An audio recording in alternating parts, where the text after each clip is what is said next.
भाइयों और बहनों, बिहार से आज की सबसे बड़ी खबर आ रही है। राज्य की राजनीति में एक बार फिर बवंडर मच गया है। शराबबंदी, जिस फैसले को नीतीश कुमार ने कभी अपनी सरकार की सबसे बड़ी उपलब्धि बताया था, अब वही कानून फिर से पलट सकता है। जी हां, चर्चा तेज है कि बिहार में शराब फिर से चालू हो सकती है।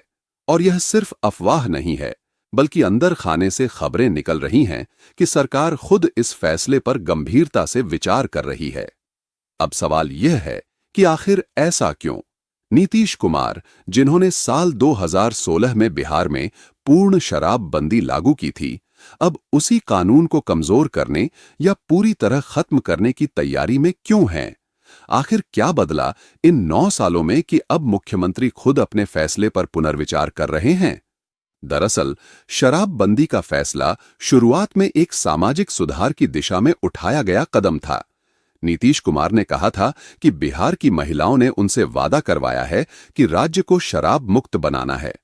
गांव-गांव में महिलाएं सड़कों पर उतरीं और सरकार ने भी पूरी ताकत से इस कानून को लागू किया।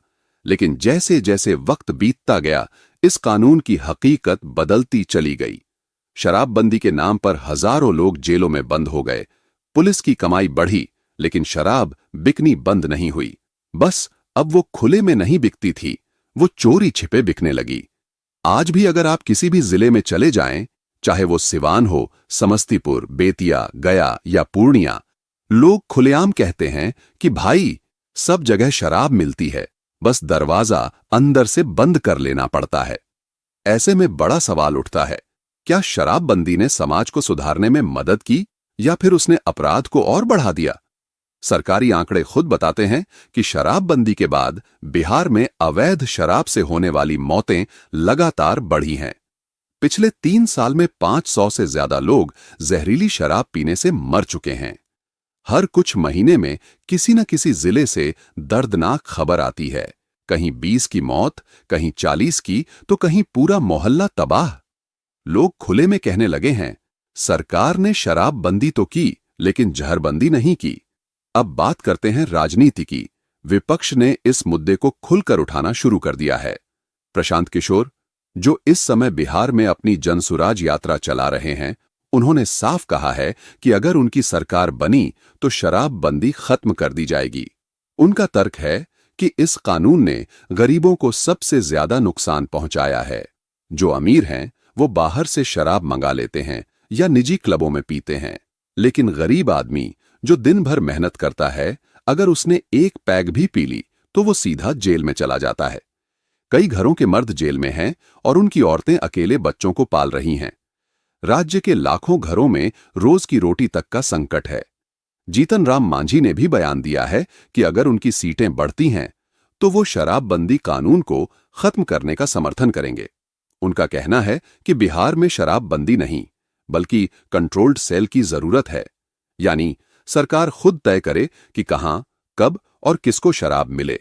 इससे राजस्व भी आएगा और जहरीली शराब से होने वाली मौतें भी कम होंगी।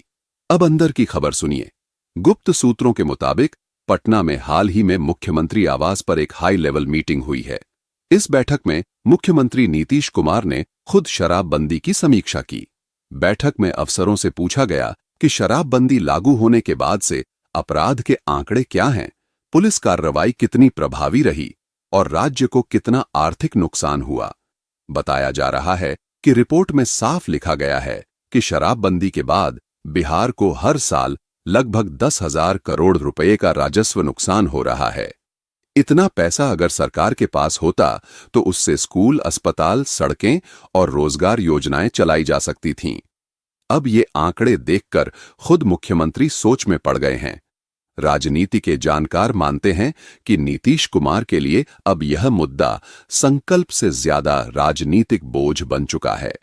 एक तरफ विपक्ष इसे चुनावी मुद्दा बना चुका है और दूसरी तरफ जनता भी अब खुलकर बोल रही है। शराबबंदी ने हमें गरीबी से नहीं निकाला, बल्कि जेल और कर्ज में डुबो दिया। लोग अब कहते हैं, अगर सरकार को वाकई समाज सुधारना है तो रोजगार दीजिए, शिक्षा दीजिए, अस्पतालों की हालत सुधारिए। शराब बंद करने से गरीबी नहीं जाती।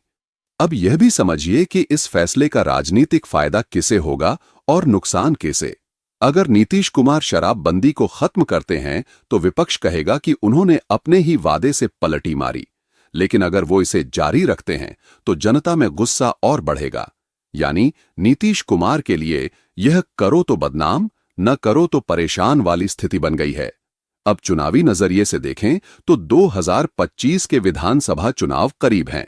प्रशांत किशोर जनता के बीच लगातार प्रचार कर रहे हैं कि हम सत्ता में आए तो शराबबंदी खत्म करेंगे। वहीं जीतन राम मांझी ने भी इस मुद्दे को अपना एजेंडा बना लिया है। ऐसे में नीतीश कुमार पर दोहरी मार है। एक तरफ उनका वोट बैंक खिसकता जा रहा है और दूसरी तरफ उनके पुराने समर्थक भी अब उनसे सवाल पूछने लगे हैं। कहा जा रहा है कि मुख्यमंत्री ने प्रशासन से 2 प्रस्ताव मंगवाए हैं। पहला, शराबबंदी को पूरी तरह खत्म करना। दूसरा, आंशिक छूट देना, यानी सिर्फ शहरी इलाकों या पर्यटक स्थलों पर शराब की बिक्री की अनुमति देना। अगर दूसरा विकल्प चुना गया तो इसका मतलब होगा कि बिहार में ड्राई स्टेट का टैग धीरे धीरे हटेगा। अब सोचिए, अगर सरकार यह कदम उठाती है तो क्या होगा। सबसे पहले राजस्व बढ़ेगा, राज्य की कमाई बढ़ेगी। दूसरा, जहरीली शराब का धंधा बंद होगा क्योंकि वैध शराब मिलने लगेगी। तीसरा, पुलिस और प्रशासन पर से अवैध वसूली का आरोप हटेगा।